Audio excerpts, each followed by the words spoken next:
दिल्ली की सबसे पुरानी दुर्गा पूजा समितियों में से एक आरामबाग पूजा समिति पहाड़गंज में मोतिया खान रानी झांसी कॉम्प्लेक्स में नारायण सत्संग मंदिर में दुर्गा पूजा पंडाल का 34वां संस्करण आयोजित करने के लिए बिल्कुल तैयार है।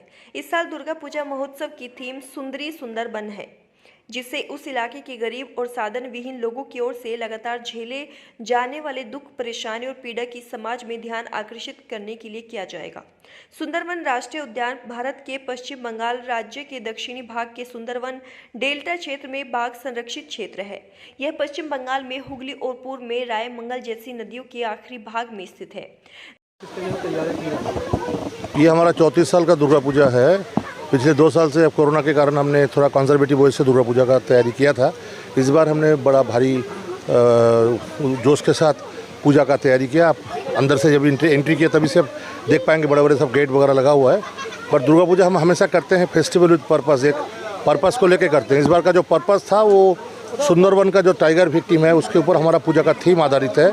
जो सुंदरवन का जंगल में जिनको टाइगर अटैक करता है और उसके बाद उनका जो ज़िंदगी है वो नॉर्मल नहीं रहता है, वो ज़िंदगी बड़ा कठिन हो जाता है। खाना पीना वो अगर घर पे रहेंगे तो भूखे मरते हैं, क्योंकि वहाँ पे खाना पीना तो मिलता ही नहीं है। सरकार का 100 दिन का काम का वो जो लाभ उन लोगों को मिलता नहीं है, पहुँचता नहीं है, उसके पहले वो ख़त्म हो जाता है। तो मजबूरन उनको गाँव पर जाना पड़ता है, जंगल में जाना पड़ता है, और जंगल से शहद लाने के समय टाइगर ने उनको अटैक कर देता है। तो वो सब 10 परिवार को हमने उस जगह से सुंदरवन के वहाँ से 10 परिवार को यहाँ पे लाया है। और उनको टोटल वहाँ से जो इस समय दिल्ली आए हुए, दिल्ली में हम 10 परिवार को लाया है, 10 आदमी को लाया है। 10 परिवार को, एक परिवार से एक आदमी को लाए हैं। और ये हर साल 34-35 आदमी बाघ के पेट में जाता है, ठीक है। और जो इंजर्ड होकर रहता है उनका जीने का लायक नहीं रहता है, तो उनको हम एक सिम्बॉलिक वैसे तरीका से इनको इतने आदमी को बुलाया है। तो इतने आदमी, तो इनको हम यहाँ पे आर्थिक सहायता, इनको कपड़े, इनको कंबल, इनको मच्छरदानी, जो चीज़ का जो उनका आवश्यकता होता है वो हम सारा मदद कर रहे हैं। बट ये 10 आदमी परिवार को मदद करने से तो प्रॉब्लम तो सॉल्व नहीं होगा। हमारा मुद्दा वो है कि हम इस मुद्दा को उठा रहे हैं एक नेशनल इम्पोर्टेंस के साथ। इसको सरकार ने इस मुद्दे को मानविकता के साथ इसको अगर देखे तो आने वाला दिन में शायद वहाँ का जो आदमी लोग हैं उनको कुछ सहायता मिलेगा। ये लोग माछ पकड़ने के लिए गंभीर समुद्र में जाते हैं, ख़ास तरीके से शनिवार और मंगलवार भी जाते हैं।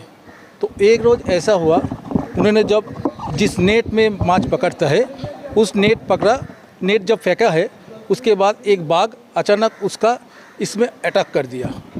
अटैक करने के बाद उन्होंने क्या, बाघ से बचने के लिए तालाब का अंदर में डूब गया, ठीक है।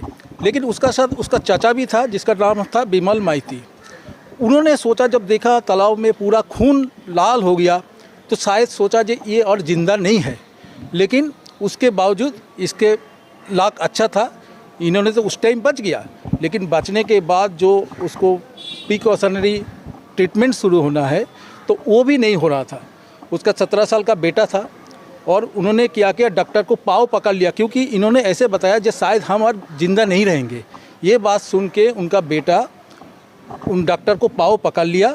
पाँव पकड़ने के बाद बेहाला में एक हॉस्पिटल में उसका एडमिशन हुई थी और उसका ट्रीटमेंट शुरू हुआ।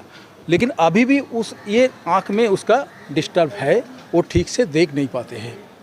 तो बाघ हमला किया था, इनको पीछे से किया था या सामने से? सामने से। वो जो एक आया था ना, उसका उधर से उठ के जब माछ, उसका ध्यान उस तरफ था जब माछ पकड़ने के लिए, मछली पकड़ने के लिए, और उन्होंने थोड़ा देख भी नहीं पाया जे कौन सा, अचानक उसका इस साइड में से फिर इस साइड।